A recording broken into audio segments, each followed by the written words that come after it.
Hails, minions and mortals, this is Fang von Rathenstein, lead singer of the most metal band on earth, the Lords of the Trident, and we are running 7 live streams every single month, including full band concerts, solo guitar shred sessions, and even classic Sega CD game playthroughs. So head on over to youtube.com/Lords of the Trident and twitch.tv/Lords of the Trident and subscribe. We've got a Patreon too, so check that out. Do it quick before Andy realizes he played the Lords ad and not the Lord ad.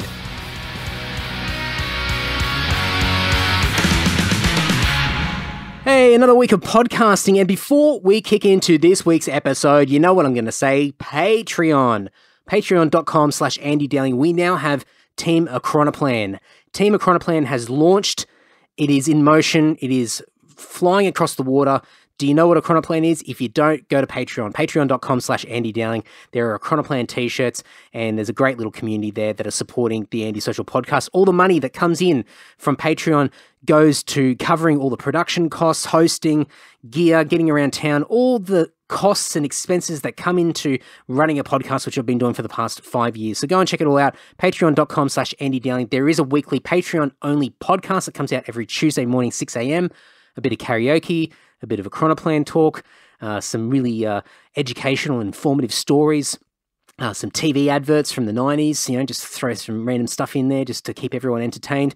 And it's probably the best podcast in the world, if you ask me. So go over to patreon.com/Andy Dowling. Go and check it all out. We'd love to have you. Cheers.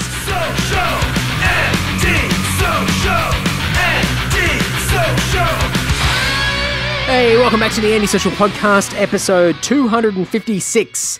And this week's guest is Aleks Rad. Aleks is the guitarist in Sydney metal band Thraxas.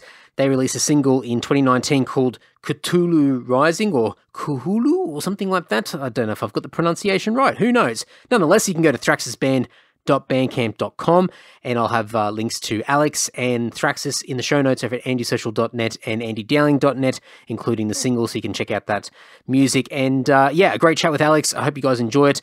We cover everything from the band itself, what's been happening over the past 12 months, as well as what's going on in 2021. Alex's introduction into music, her dad being an AC/DC fanatic, her disciplines around not only playing guitar, but martial arts and getting into bodybuilding, and just a really fun chat. So I hope you guys enjoy it. andysocial.net, andydowling.net. Enough crapping on from me. Please enjoy this great chat with Aleks Rad.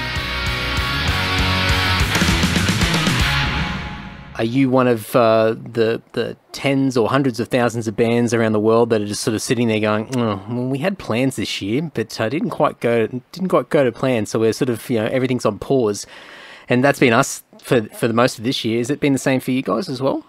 Yeah, we had like so much booked between like January and so, because my drummer just had his first baby boy, so I was trying to like cram everything in just before the baby was going to come, which was July. So I had all this stuff booked, and then COVID hit, and then everything went to shit, and it was like, oh fuck, like we've lost all these gigs, and then then we sort of took a bit of a break, like while he started his new family and everything, and now we've like started practicing again, so we've got a bit happening for next year. But yeah, it's basically just a year written off, really.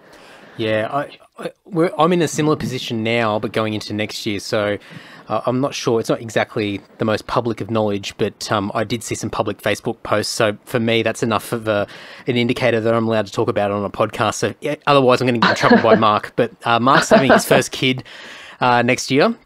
I think due around March or April or something like that. So for me, I've been sort of really conscious of that, thinking he's going to be out of action for a bit, and it's his first kid as well. So no doubt he will want to be a lot more involved, and you know, like I'm sure I mean, I don't have any kids, so I'm just like making assumptions here, but I'm assuming that the first child's probably the more intense one, and you know, you're sensitive to everything, and you want to sort of overcompensate everything. So I think his availability sort of in the first half of next year at least is going to be pretty thin. So for me, it's like, okay, how do I plan everything and sort of be strategic about it? So it kind of would have worked out better if it all happened a year earlier. like what's happened with your band, because it's kind of, I guess it's a blessing in disguise, really, because he's been able to go through all that and you know, start, you know, getting used to family life and all of this, while, you know, the world sort of puts a big pause at the moment, and everyone sort of sits back and sort of just waits. Yeah, exactly. Yeah.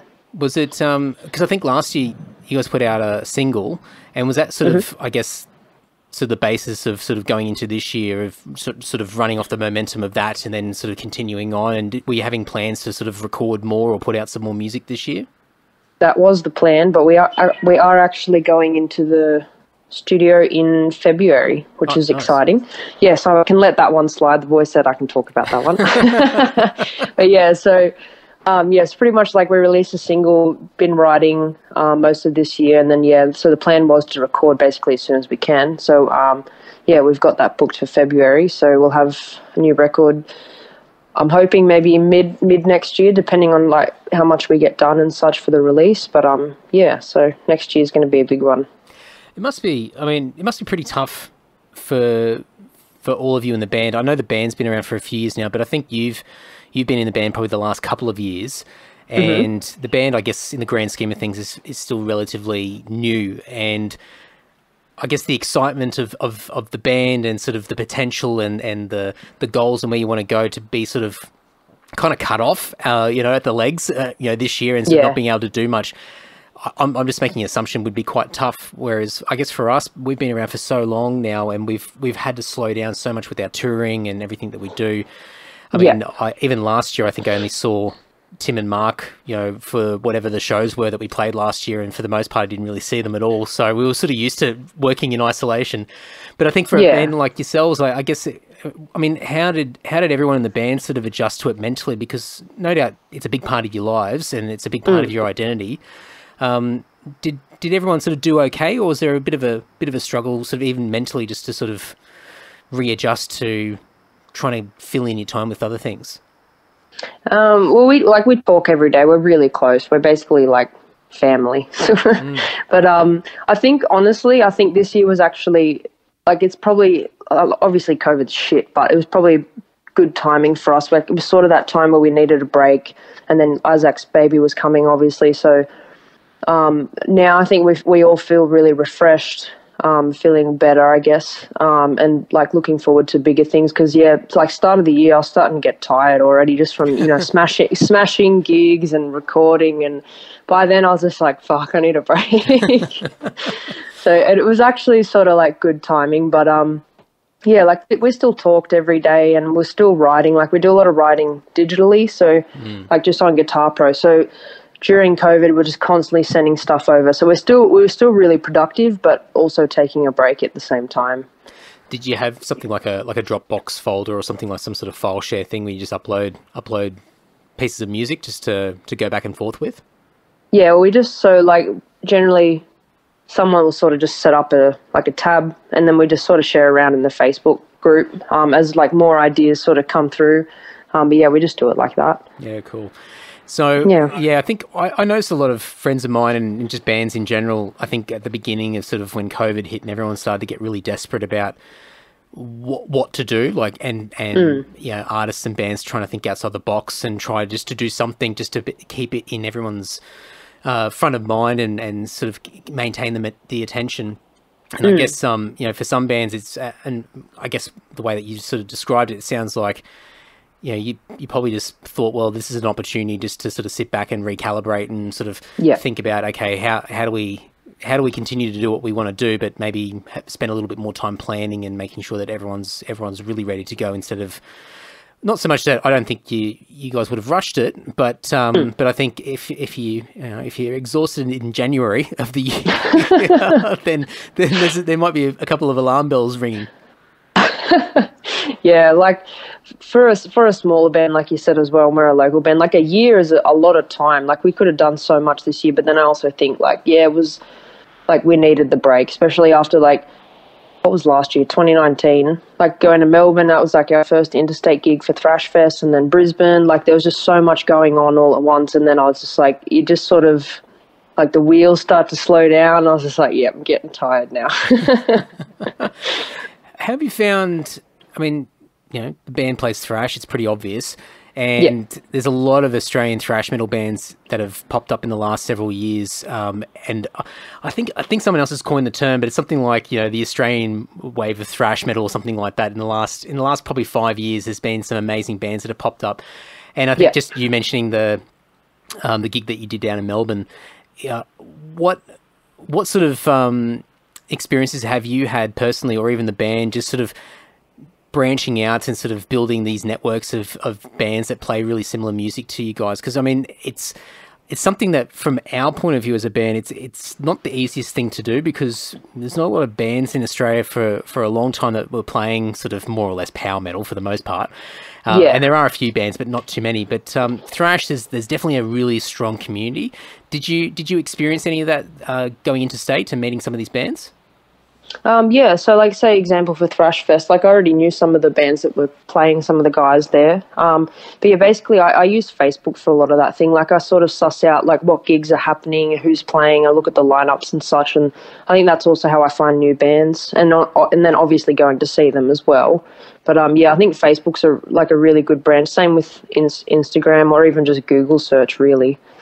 Yeah, but, I used to have to do that right at the beginning when we changed the name to Lord, and I was sort of a little bit fresh to the Sydney scene, because I was from Brisbane originally, and so for me, just trying to work out who's who and where all the little cliques are and the little groups and who hangs out with who are the friends, sort of like walking into a new school. You go, oh shit, like, I want to make sure I hang out with the cool people, and it's a case of just like a lot of research, checking people's MySpace pages or whatever it was at the time, and going to just walking up to people and having a beer or having a drink and just talking, and whatever it took to break the ice, whether it be a metal T-shirt that you go, hey, I like that band or whatever, and suddenly you get talking and you start to build that network, and it's such a massive difference. And it's one thing that I noticed with a lot of bands that don't do it as much anymore, because, well, this year, I mean, just don't even worry about this year. This year's a write-off. But I think even leading up to this year, I don't think people actively went out to as many shows as they used to. And so you lose that whole networking aspect. And you can do it online and it's okay. But I think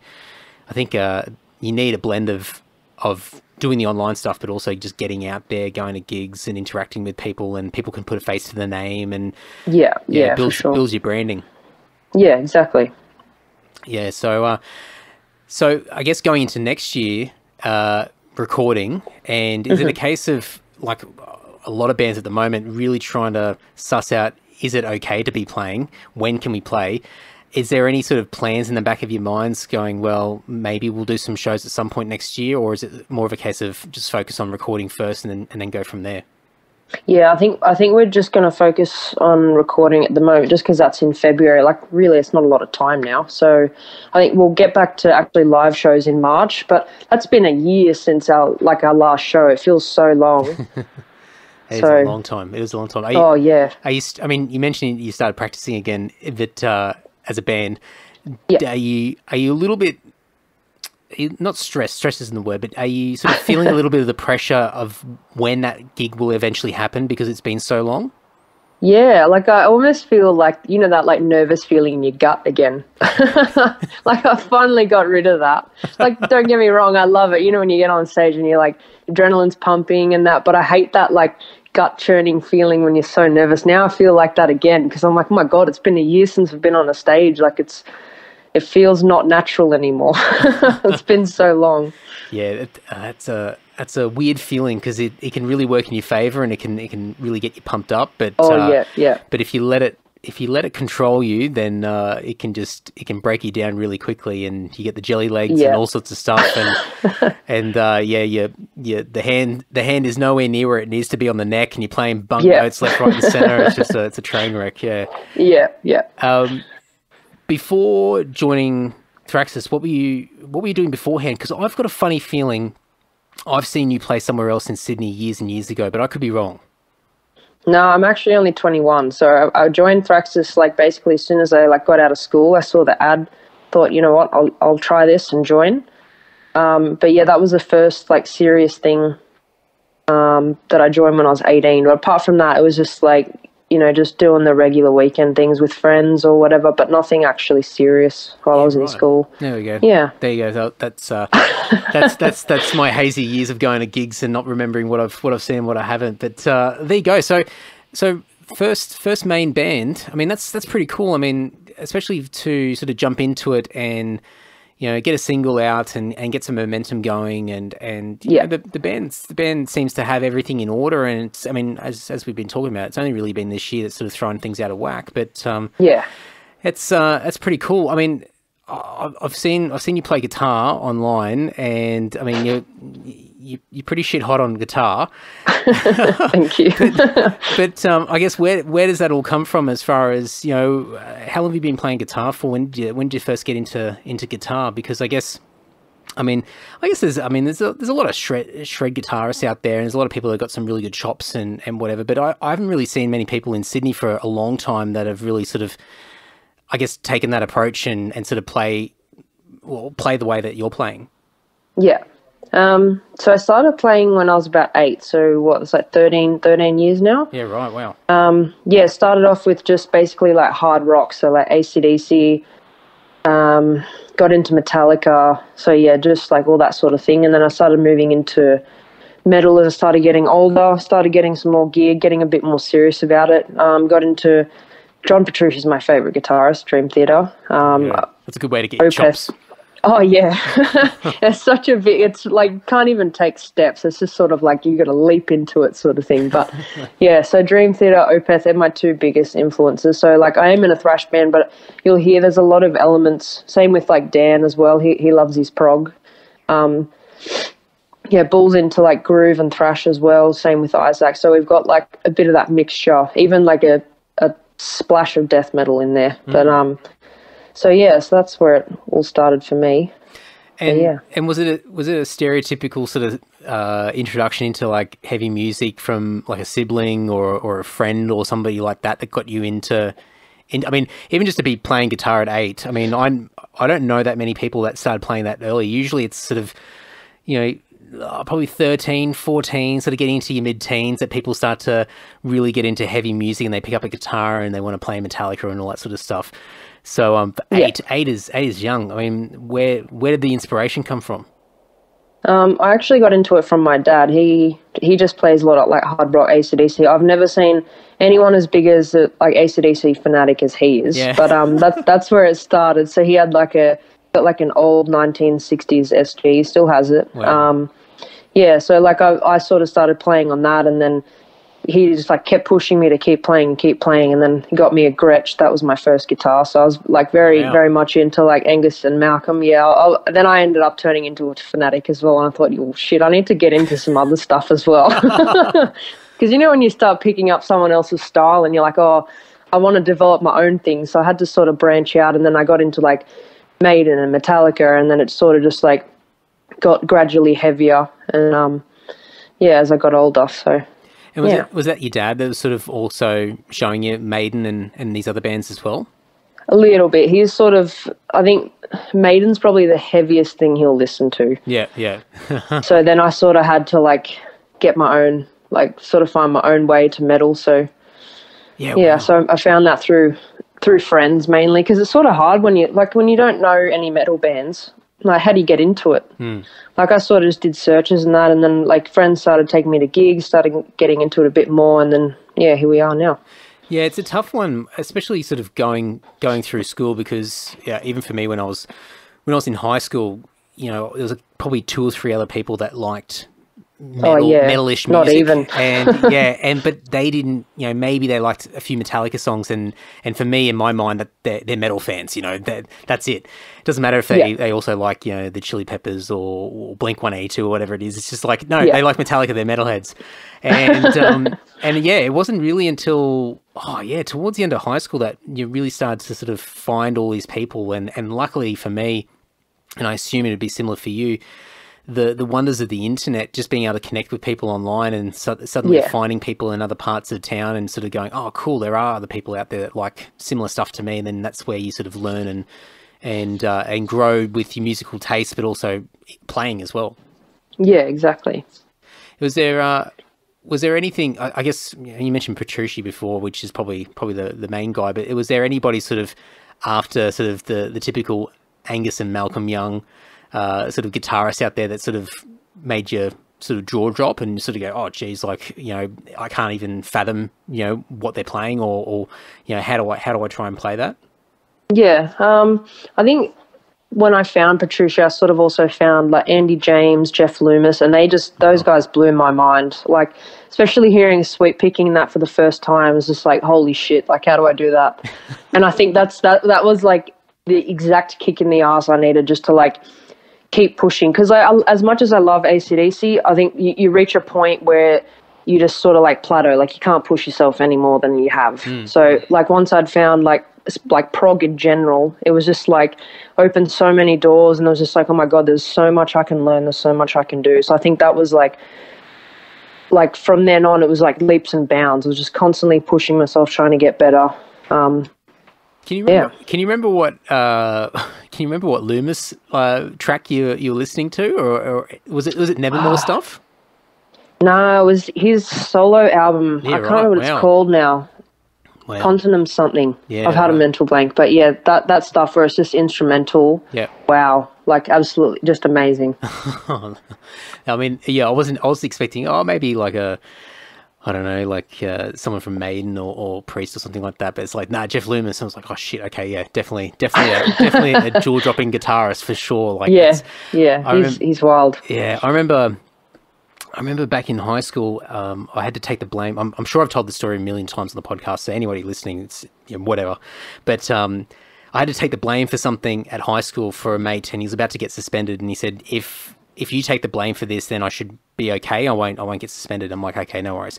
I didn't care. But he said, I'll buy you a CD. I'm like, okay, cool, sounds good. So I was thinking about it all day. I wasn't even worried about getting in trouble. I was just more fixated on the CD that I was going to select from the local Sanity down the road. And so we walk in there, and it was Dead Heart in a Dead World by Nevermore. And I go, I want that. And he's like, oh, man, it's $35 because it's all like import CD or whatever, just crazy prices for a CD. And so I got that, and I just remember listening to it's like an early section in what's the song called? The River Dragon or whatever it is. And just this guitar work, and I just had never heard anything like it. I was just like, this is absolutely insane. Like, I just could not wrap my head around what he was doing or what it would even look like on the fretboard. It was just the most incredible guitar playing at the time, especially for me. Sort of, I think before that it was literally like, Metallica and Megadeth and Slayer, the usual sort of typical mainstream heavy metal bands. So to hear Loomis playing, it's like, oh man, yeah, I've got a long way to go. Yeah.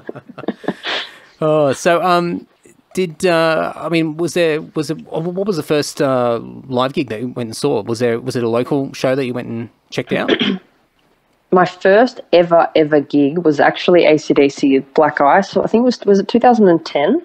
Yeah, right. Yeah, it would have been. That they came. Yeah, so that was my first ever like show, and it was a big one too. Yeah. So yeah, that was a good experience to like go to a stadium for the first time, see my favorite band at the time play, which was pretty awesome.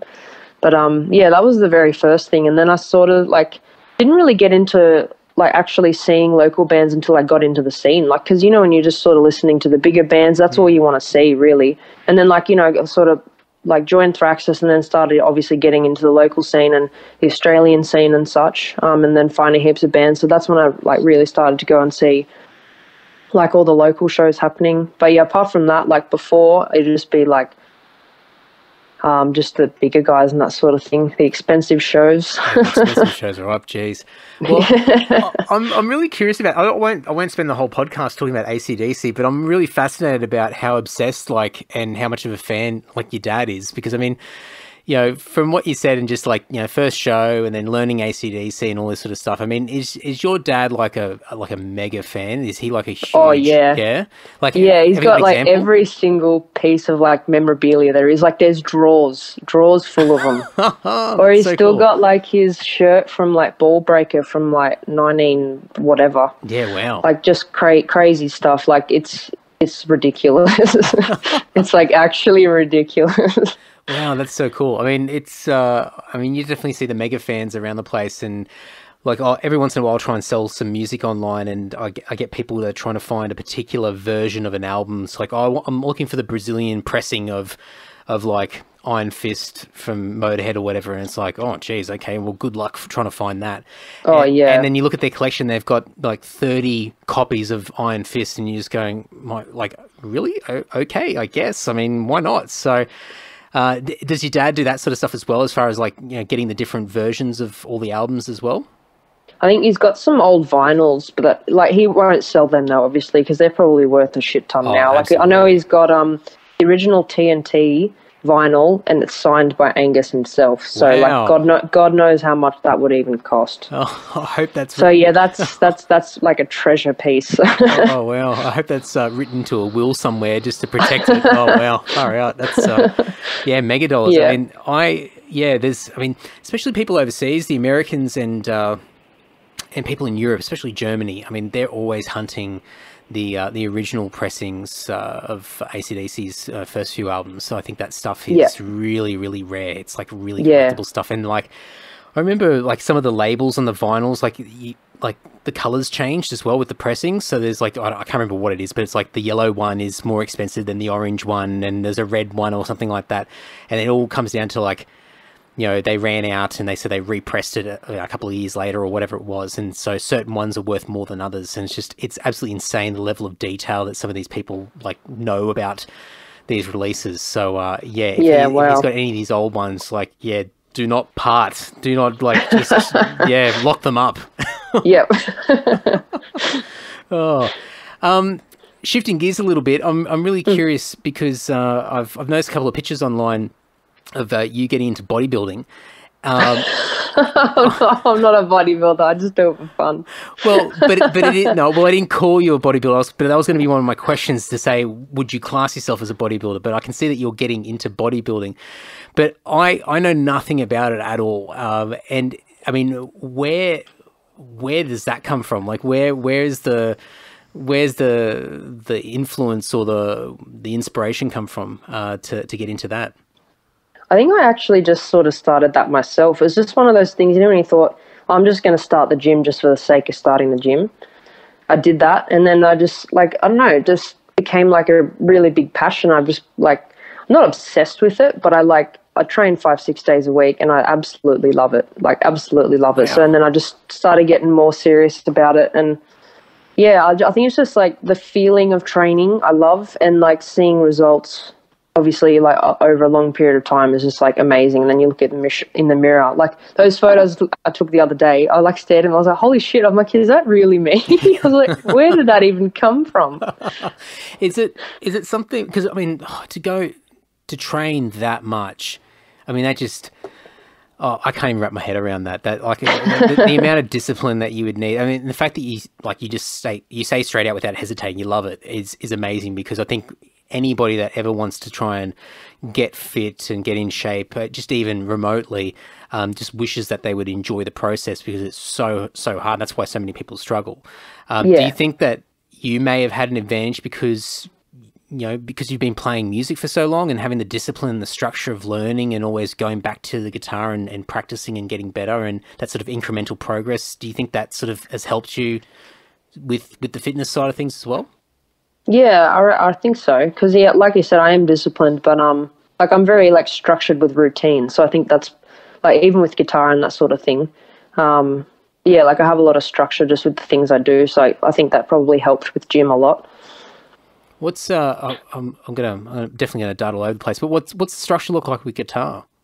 All right, so just say, like, I'll run the Thraxas set list just to sort of warm up. I'm trying to get into a lot more of, like, metronome practice. So whether it be, like, my own solos, I try to focus on that a lot, like doing metronome practice with my own solos. I'm trying to get into doing a bit more covers as well, because I'm finding, like, learning new songs from other people, and not just, like, my big influences, like bands I listen to but may have not learned a song, just to try and add some new tasty things into my playing, or, like, just new types of expression or whatever it is, just try and change up my playing. Because sometimes I notice, like, you know, when you've been writing for a while and you sort of get stuck, and sometimes I notice that some of my songs may sound a little the same, or I'm using the same phrasing, or so I try to, like, when I'm practicing just at home, I try to, like, structure that. So I just, like, run the set list just to practice that, do some solo work with a metronome, and then also try and learn like some covers as well. Even if it's just like a section of a song that I really like, that's new, that I've like never really like played before, that type of thing. I'd just try and do it just to challenge myself, I guess. Yeah, well, so. Are you more or less self-taught? Yeah, pretty much. Like I did a few lessons here and there, like earlier on. But I have a weird way of writing, so like I don't think lessons would really help me with that. Like I have like moments, and it's generally when I'm not at home or near a guitar. It'll be like I hear it in my head, and then I have to either record it on my phone, me singing it, or try and like tab it out by listening to it in my head. It sounds weird, but then I come home and then try and work out if I haven't forgotten it by then. But yeah, that's how I write. It's really weird. Like sometimes I'll get a few sections out, or I get a whole song out in my head, if that makes sense. Like it's super, super weird, but it's like I can't force write. Like I can't sit down and go, I'm going to write this. I think that's why like Thraxas have never sort of, we don't go into a practice session and go, we're going to write a whole album today or whatever, because it just doesn't work like that. I think it's like for everyone, we sort of pitch in ideas or whatever. But yeah, for me, it's like, I hear it in my head. Yeah. So I'll hear like a whole melody or whatever in my head, and I got to then like put on guitar. But yeah, I can't force it. It's just got to be one of those things that like come, or I'll listen to say something new or whatever, and I like hear it, and I'm just like, yep, done. Right, I got to get to a guitar. So are you literally at some point in time, like sort of out and about, when you're a guitar, you got this thing that's just come into your head. Are you trying to like, I'm just imagining you like grabbing your phone and trying to like work out the tabs in like Notepad or whatever it is, just trying to work out, that might roughly be it. Is that what you're doing? Yeah, that, or I like turn the video on and try and sing the melody in my head. Right. That one's a bit weird if you're in public, but what is she doing? Yeah. That might be worth actually saving all those videos for the vault for one day down the track, years and years later. If you're ever looking for like old content for the band or something to look back on, there could be some funny videos. But, God, they're horrid. That's funny. That's funny.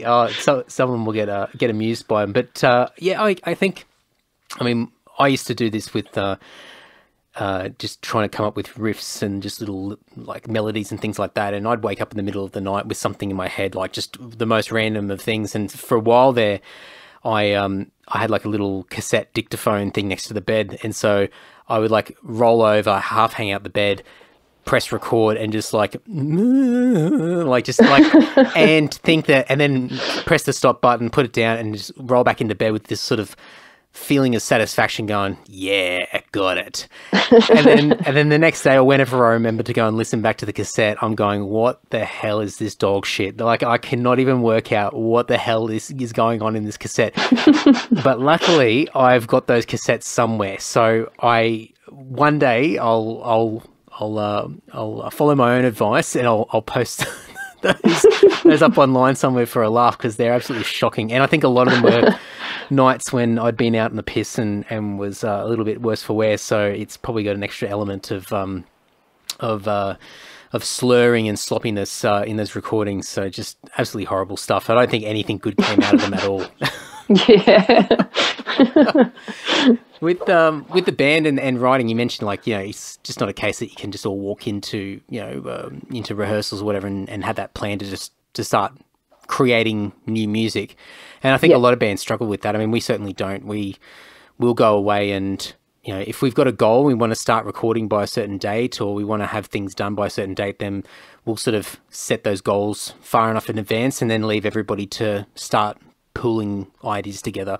But I mean, is there a similar sort of concept with the band, and how you sort of approach it? Even going into February with this recording, have you more or less got your songs ready to go, or are you still sort of going through and finalising the writing side of it? All of it's finalised. I think we're just sort of perfecting everything with a metronome now, really. And sort of, if there's any little bits we want to add, or like say Bull and I going through even just picking patterns and that sort of thing, just to make it really tight, like getting all our gear and that set up, making sure everything's perfect. But yeah, in terms of writing, I think it's as well that we just don't really have time. Like, we've all got different schedules, so we generally try and practice every fortnight, like on a weekend, maybe 4 hours or so. But like that 4 hours is gone so quick. So like, but by the time you like practice your stuff, you know, have a break, have a chat, really, there's not that much time left over to like write something new. And like, as I said, for me personally, I can't really, like, sometimes I can, but I can't generally force write. I find it like whatever I force write just comes out shit. Yeah, it's tough. I think there's definitely I think there's a good discipline that you can create from writing by just showing up all the time on a consistent basis, just even if you're not feeling inspired, and just creating shit, even if 90% of it is garbage. Just the discipline of doing it and showing up all the time, eventually you'll come out with the gold.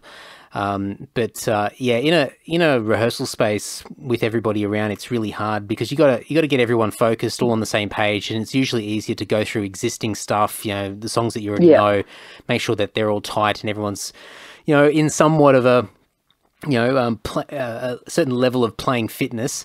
But I mean, sometimes we found, you know, we'll be, you know, just setting up our gear and getting ready, and someone might get ready before everybody else, and so they're mucking around on guitar or whatever, and they might come up with just this random riff, and someone will go, "Oh, that sounds really cool," and so someone will grab their phone out and quickly record, you know, the riff, and then that might end up in an album 12 months later or whatever it is.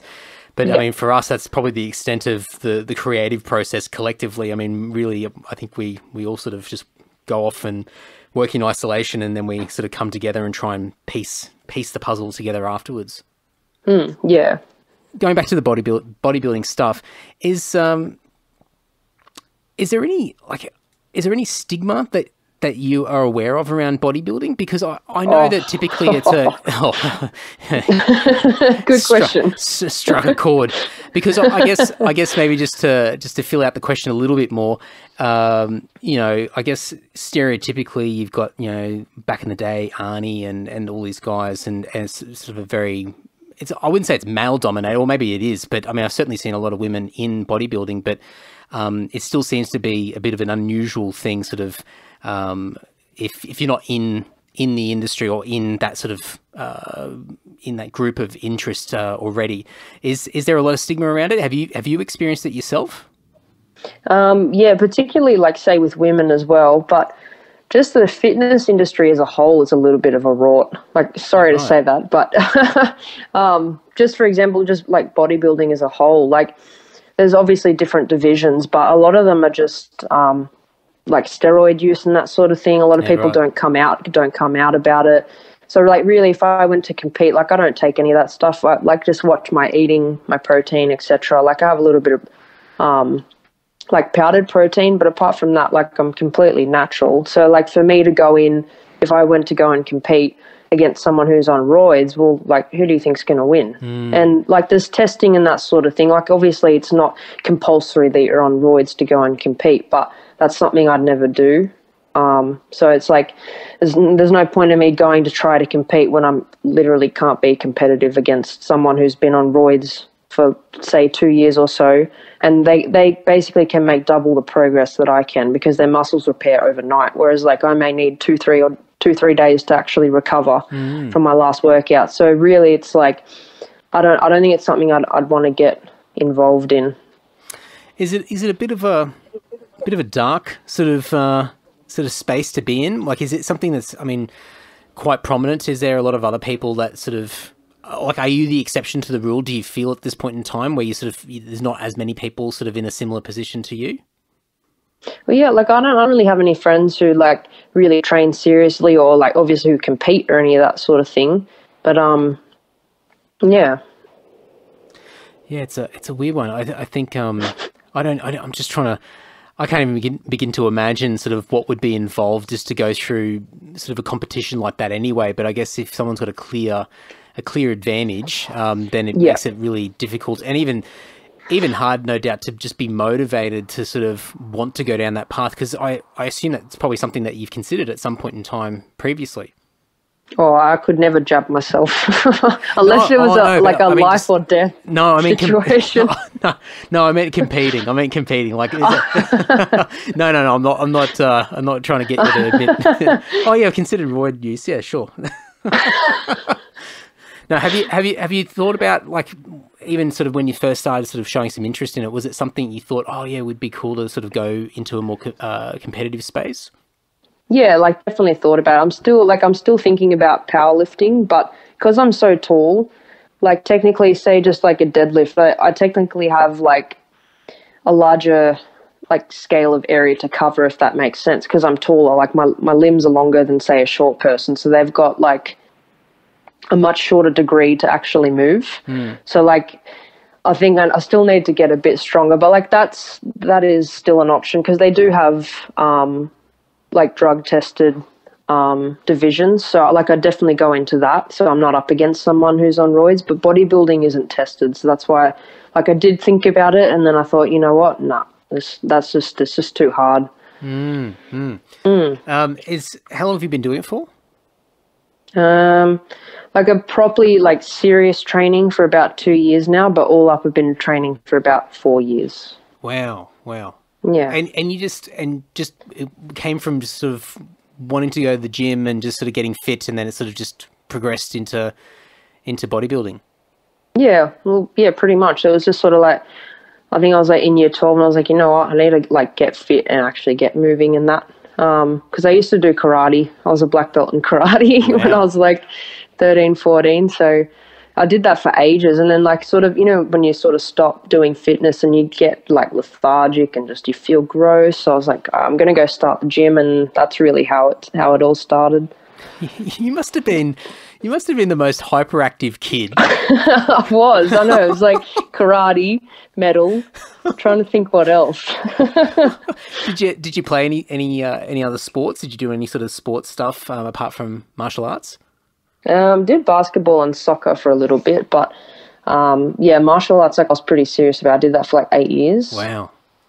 And then stopped because it just got too tolling with time. Like I used to be there every Saturday, like literally from like 7 till like night. So like once I started getting older, it just got too hard to like dedicate that much time to it. It's this level of obsession, like just with just all these things that you've done over the years. And I mean, as you said, like you're only 21. I keep thinking every time I talk to anybody that's younger than me now, I just think, oh, I'm like the old man now. I used to be I was always the baby, and everyone was older than me. And now it's getting to a point where I'm transitioning to the other side now. Now I'm like all these young whippersnappers. But oh man, to be 21 and to do all that and to that level as well. I mean, you know, just to dedicate that much time to craft your skill and get good at what you're doing. I mean, it's pretty incredible.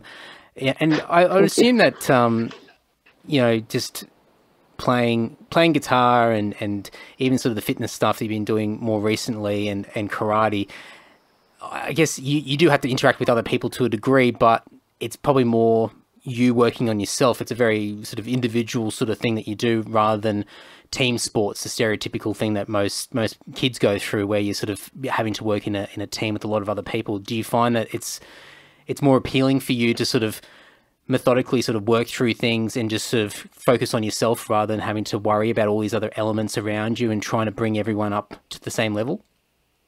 I think it depends on what it is. Like fitness is sort of like one of those things where it's like headphones on, the rest of the world doesn't matter sort of while I'm training. But like with music, like as much as I enjoy like practicing at home, like practicing with the band is like my favorite thing to do. So yeah, I think it just depends on like what I'm doing. Yeah. I think, I guess in a band, I mean, you can be a shit hot guitarist at home and just, I don't know, just put videos up on the internet. But you can't do the band thing without other people. So I guess there's an additional benefit to that. Yeah. Have you found many other people sort of in the, I don't know, bodybuilding or in the fitness world that are sort of metal fans or metal heads? Is there a community even just within the local scene that are pretty full on with sort of, you know, this I don't know. Maybe I'm over exaggerating this because I'm such a slob, but it just sounds like this very extreme discipline, sort of dedicated approach to your fitness. I think it's just like who I am, really. Like I'm like that with music too. I think it's like just with like sort of whatever I do, I always like try to have the mentality of like it's 110%, and like you have to have that mentality of like I can do whatever I put my mind to. But in terms of like the bodybuilding thing, I just train by myself, really. Like I don't really have like really any friends or anyone that's like super serious about it. Like I know maybe one or two people, but I haven't actually trained with them, or they're not close to like where I live, or so really it's just like one of those things, get in before work. Like I've got friends at the gym that I talk to, but yeah, it's just sort of get in, train, go to work, come home, play guitar, repeat. I love it. So what does that typical day look like as far as like, you know, what time do you get up? I'm asking very sort of Tim Ferriss style questions here, where I'm sort of analysing your day and your disciplines and everything. But what does that typical day look like? Because I'm assuming, just based off what you said before, you've got this down to a T. Sort of.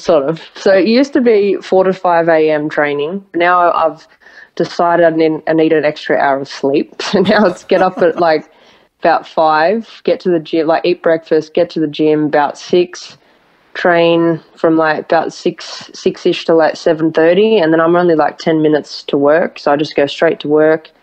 Then work 8 to 5, get home, make dinner, and then like really I've only got like 1-2 hours to like sort of play guitar or do whatever else I want to do in my downtime. And then the weekends, I'm just sort of like, I like to keep busy. I'm one of those people that, like, as much as I love free time and sort of like having downtime, I'd need to still be doing something during that downtime. Yeah.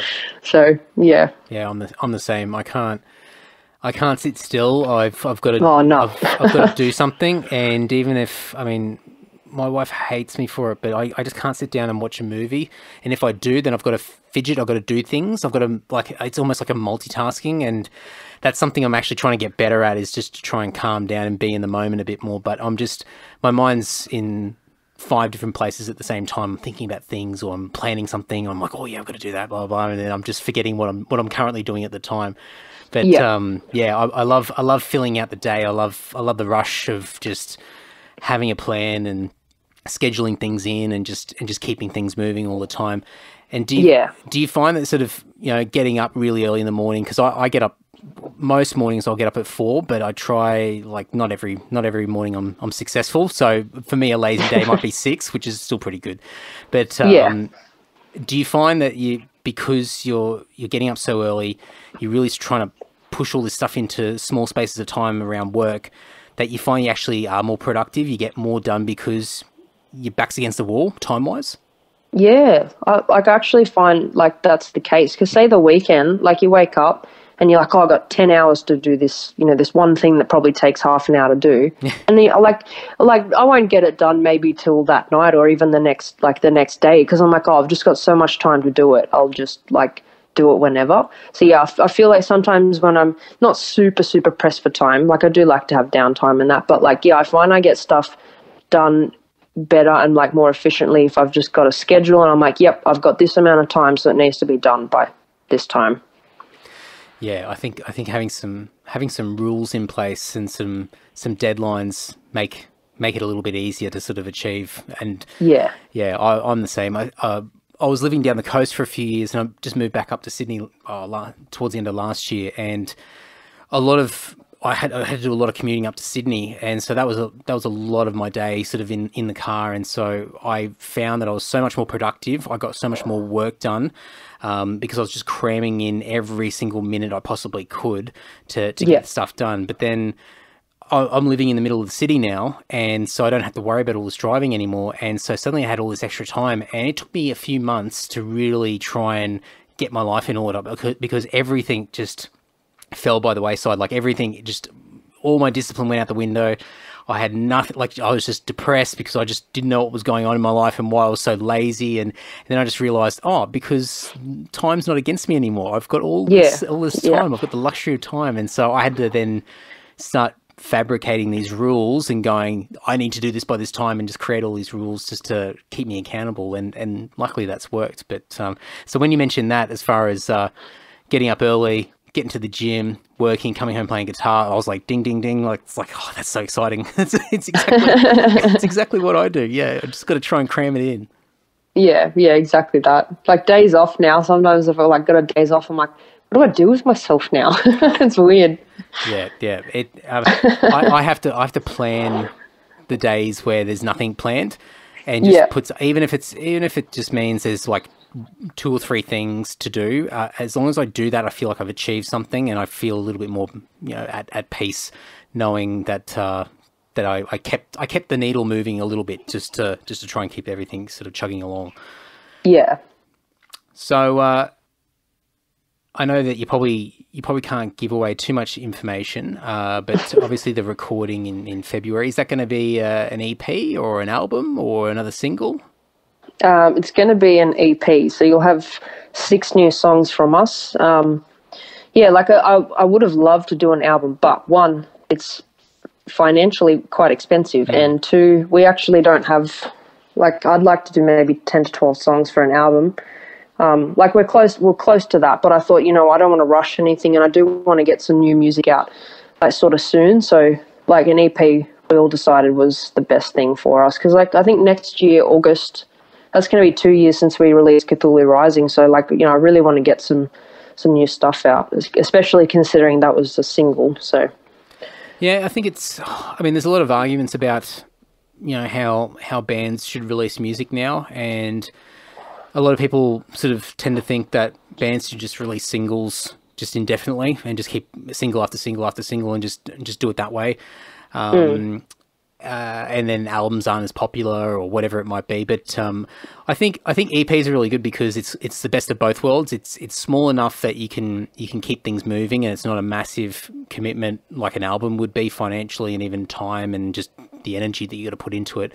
But it's not just one song either. So it's something it's a bit of a package. You can put it out there, and it kind of keeps things moving and gets people interested. And it's kind of like a carrot. You can dangle the carrot out there and show people. It's sort of like what the single was in a way. Like, you can sort of dangle it out there and say, hey, look, this is what we're all about. If you like this, then start paying attention to us, because we'll have more stuff in the future as well. So I assume that the sort of EP will probably work similar to what the single did for you guys.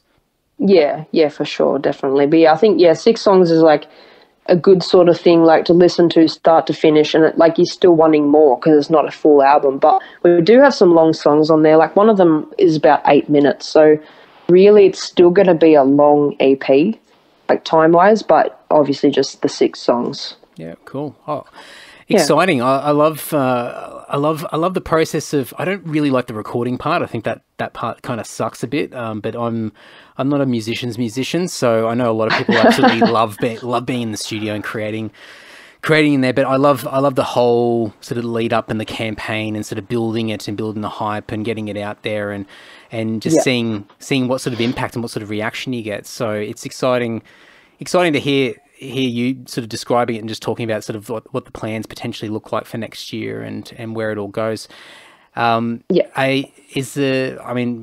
Not worrying about whether you can or can't play, is it a case of when you can play focusing on more Sydney shows, or is it going to be a case of trying to find interstate opportunities again, or even expanding further? Is there sort of some thoughts or some plans in the back of your minds about what you want to do?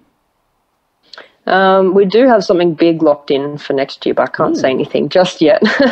But yeah, so pretty much we will be venturing out a lot more. Like, I love playing Sydney, but I also, like, don't want to play Sydney so much that people sort of, like, get sick of seeing you, if that makes sense. Yep, definitely. Like, I definitely want to venture out and, like, especially when the EP comes out, keep pushing towards other states so we can sort of keep building our our fan base around Australia, not just Sydney. Otherwise, how do you grow, really? Yeah. So that's the plan. Like, next year we're going to hit it hard. But yeah, we've got some big plans. I just can't say anything just yet. No, I understand. I always get in trouble because I go and leak things. I go and say something either on the podcast or, I did something last year where there's a comedian who's been on this podcast, Aaron Gox, and he was doing some sort of Kickstarter thing for a video that he was putting together, some sort of, I don't know, I can't remember what it was, but he was raising money, and one of the perks was that he would do a roast video, so he'd roast one of your mates. So it was like, I can't remember what it was, $50 or whatever. So I paid $50, and then he contacted me and said, "Oh, okay, cool. So who do you want to roast?" And I said, "Mark Furtner." And he's like, "All right." And he goes, "So tell me about him." So I gave him all this material, all this ammunition. And so he did this roast video, which is it's very dorky. It's very like Aaron Gox. And one of the things in there was he name dropped the new album. And this was, this was months before the album's coming out. And I actually thought I wasn't going to get this video for a long time. And he gave it to me. And then I just got so excited. I'm like, oh, this is hilarious. Posted online. And then Tim's like, luckily this video is not really doing very well on Facebook because he basically name drops the album. Who told him what the album title was? And I'm like, oh, well, I didn't expect him to do the video so soon. Oh, no. So I put my foot in it all the time. I'm like the kid in the band who gets excited about everything and needs to go and tell everyone, and I have to keep reining in and go, keep it in, Andy, keep it in. But, it's so hard. It feels like you're gonna just like burst sometimes. Oh yeah, and especially the ones where you'll have like these great opportunities and it looks really good, but it's not 100% confirmed, and you want to go and tell everyone, and it always happens. As soon as you start telling people, you jinx yourself, and it never goes ahead, never follows through. So then they go, "Whatever happened to you saying that you were going to do that show, or you're going to go and do that tour, or you're going to release that thing?" And I'm like, oh yeah, it didn't happen. And so eventually I'm like, don't say anything until it's announced. Just leave it quiet.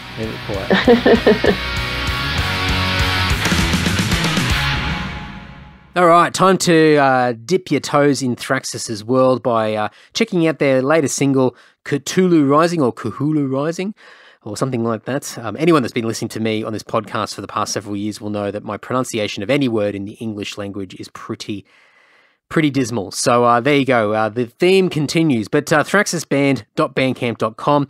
I will have links to Aleks and the band, all the social media handles. Everything will be in the show notes over at andysocial.net and andydowling.net. And of course, there'll be a description in the show notes of whatever podcast player you're listening to this through right now. So you'll be able to click through and say hi to Aleks and let her know what you thought of the episode, and go back and say hello to everyone who's been on the podcast for the 5+ years of this podcast existing. So massive thank you for you all for tuning in to another week of the podcast and continuing to support. And before we wrap it up, of course, patreon.com/Andy Dowling. We're getting to the tail end of 2020, and it's been a fantastic year. First year of jumping onto Patreon after many years of podcasting, and I have not regretted it one bit. It's been absolutely fantastic. It's been a massive weight off my shoulders this year with having some of the financial commitments of running a podcast, hosting, production, gear, all sorts of stuff that comes out of my pocket, and the crew, the community that's been building over at Patreon has been a massive help in taking some of that pressure off me and helping me focus more on just having great conversations and getting more fantastic guests on the podcast. So in particular, a massive thank you to the people that are on my $10 and $20 tiers on Patreon. Those legends include Andrew from Perth, Mick G from Sydney, Ash from Deniliquin, Dan from Dapto, Rod from Rayleigh in North Carolina, Patrick from Canberra, Liam from Brisbane, Chris from Sydney, and we've also got Brendan from Leeton, Tim from Canberra, and James from Brisbane, and we've also got Christian from Canberra. I don't know why I struggled to read that list, but it is what it is. So there you go. Thank you so much, legends. And to everybody else that's on the other tiers, the $1 and $5 tiers, support starts from only $1 a month. It is dirt cheap. You don't even have to worry about anything. It's a set and forget. But if you want to get access to the exclusive Patreon podcast that comes out every Tuesday morning, 6 a.m. It's got a bit of everything in there. Some karaoke, some stories from around the world, some shit that I've been listening to and reading and watching. Got a little segment called Planes, Trains and Automobiles, and a bunch of commercials from yesteryear. A whole bunch of stuff on there. It's pretty much the best podcast on the internet. So you can go and check all that out. And that's for anything $5 and above on Patreon. So get on over there, support it. And just a massive thank you to all the people that have jumped on to Patreon so far this year. It's just as I mentioned before, I have not regretted this at all. To begin with, I was like, oh, do I do this? Do I take the step into Patreon? But I've been really happy with it, and I'm really looking forward to seeing how much it grows in the new year as well. So thank you very, very much. Now, is this the last episode of 2020? I think it is. So there you go, folks. I don't know whether I should really do a bit of a reflection because, well, I just don't want to waffle too much, but it's been a great year. We kicked it off with Andrew Farris from In Excess at the beginning of the year. We started in February. We didn't actually start at the beginning of the year. We had a bit of crazy talk, a bit of a crazy talk format that was happening in between guest episodes for the first few months of the year anyway, before we flipped over to Patreon. And I've had some great people. I've done a bit of traveling around the country before COVID hit, managed to smash out a few in-person episodes at the beginning of this year. And the rest of it's been online, WhatsApp, Zoom, Skype, phone calls, whatever it's taken to keep this podcast moving. And I've had some fantastic chats. It's been one of the best years of the podcast to date. And despite everything happening in the world, I'm just so stoked and so happy that everyone's continued to stick by the podcast. I've seen the numbers grow, and it's been really fun. And I'm more inspired, more motivated than ever for the new year. As a lot of you know, with Patreon, I've got the first goal of getting up to $200 a month on Patreon. And once I hit that goal, then I'll be able to up the ante and do 2 guest episodes a week. And I will say it again because people will be sick of me talking about it, but there might be some new listeners here.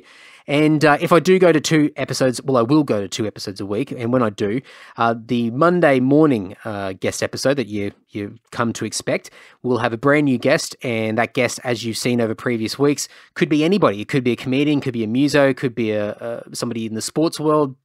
It could be someone that works in one of the science fields. It could be anything. Just anyone that I find interesting and a little bit out there or whatever it might be, they will be the Monday morning podcast. And then potentially Wednesday or Thursday morning. I don't know when it's going to happen. I'll work it out when we get closer to. But the second guest episode will be either a return guest, so someone over the past 250 plus episodes, someone will make a return visit to the podcast and say hi. And I've really wanted to do more of that. So I've had a little bit of that this year. We're going to try and make that more regular. And also, I'm going to use this second guest episode to have more Australian musicians on the podcast, not just metalheads, metal musicians, heavy music musicians, but just anybody, any Australian musicians. And I'm going to try and create a little bit of a spotlight for more Australian music on the podcast without turning the podcast into a music podcast, because I am talking with a whole range of different people from all over the world, from different backgrounds, and I want to keep doing that, but I also really want to dig deep into the music world as well and highlight the amazing Australian musicians such as Aleks on this particular episode as well. So lots to come in the new year. I'm looking forward to getting back out there again. Hopefully we can start traveling a little bit more and doing a lot more in-person chats and podcasts, and I can get back overseas at some stage in the next 10, 15 years. Who knows what's going to happen with all that stuff. You guys know what I'm talking about. But there we go. 2020 is done. Thank you very much. Here's to a better year. Hope you're all well, and let's kick into a new year. Take care, folks, and next week, new episode. See you later.